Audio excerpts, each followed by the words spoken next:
നമസ്കാരം. നമ്മളിത് ചെയ്യാൻ പോകുന്നത് 2.5 കിലോ വരുന്ന ബട്ടർ സ്കോച്ചിൻ്റെ ഒരു കുട്ടി തീം വർക്കാണ് കേട്ടോ. അപ്പോൾ നമ്മുടെ കംകോട്ടും ഫിനിഷ് കോട്ടും എല്ലാം കഴിഞ്ഞ് നമ്മുടെ സ്ഥിരം കസ്റ്റമറാണ്. അപ്പോൾ ആളെന്നോട് പറഞ്ഞാൽ ആ പാവപ്പെട്രോളിൻ്റെ തീമാണ് ചെയ്യേണ്ടത്, 2 കളറിൽ കൊടുത്തേരാം, ബലൂണൊക്കെ സെറ്റ് ചെയ്യുന്ന ഡബിൾ ഷെയ്ഡിലാണ് കേട്ടോ അവർ. അതുകൊണ്ട് അങ്ങനെ എന്നോട് പറഞ്ഞു. നമ്മുടെ കപ്പ് കേക്കും എല്ലാം റെഡി ആയിട്ടോ.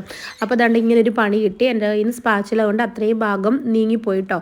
അപ്പോൾ പിന്നെ പാച്ച് വർക്കൊന്നും ചെയ്യാൻ നിന്നില്ല. അത്രയും ക്രീം മൊത്തം ഞാൻ എടുത്ത് കളഞ്ഞതിന് ശേഷം പുതിയ ക്രീം വൈറ്റ് കൊടുത്തു. അതിനുശേഷം ഇങ്ങനെ ബ്ലൂ ഷെയ്ഡ് കൊടുത്തു. പിന്നെ നേരത്തെ അതിന് കൊടുത്തതിനകത്ത് മുകളിലും താഴെയായിട്ട് ഇങ്ങനെ റൗണ്ടിൽ തന്നെയാണ് കളർ കൊടുത്തത്. ഞാൻ അതങ്ങ് മാറ്റിയതിന് ശേഷം എന്താണ് താഴേന്ന് മുകളിലൊക്കെ വരഞ്ഞു വിടുന്ന രീതിയിൽ ഡാർക്ക് ഷെയ്ഡ് കൊടുത്തു കേട്ടോ. ആദ്യം ചെയ്ത ഡിസൈൻ ചെയ്യാൻ പിന്നീട് എനിക്ക് തോന്നിയില്ല. അങ്ങനെ സെറ്റ് ചെയ്തു. അങ്ങനെ ഫൈനൽ ലുക്ക് ഇതിൽ കൊടുത്തിട്ടുണ്ട്. ഇഷ്ടമെങ്കിൽ എല്ലാം ലൈക്ക് ചെയ്യുക, കമൻറ്റ് ചെയ്യുക, നമ്മുടെ ചാനൽ സബ്സ്ക്രൈബ് ചെയ്ത് സപ്പോർട്ട് ചെയ്യാം കേട്ടോ. പിന്നെ ഇതിൻ്റെ പ്രിൻ്റൊക്കെ എടുത്ത് വെച്ചിട്ടുണ്ടായിരുന്നു, അതെല്ലാം സെറ്റ് ചെയ്തു. അങ്ങനെ എന്തായാലും ഒരു കൊച്ചു വലിയ പണി കിട്ടിയ കേക്കാണ് ഇത്.